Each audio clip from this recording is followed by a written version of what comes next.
Jai Gurudev children, hope you all are staying safe at home.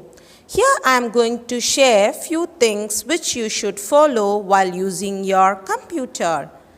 Clean your computer with a soft and dry cloth.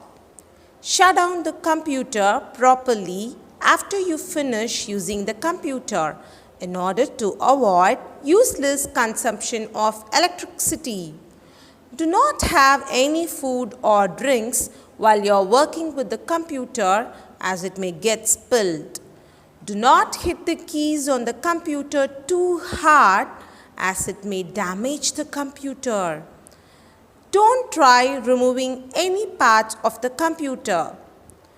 Don't touch the main switch as electrical wires are connected to the computer because you may get an electric shock. Always sit straight and maintain a proper distance from the computer screen so that your eyes are not harmed. Thank you, children. Hope you enjoyed. Stay home, stay safe.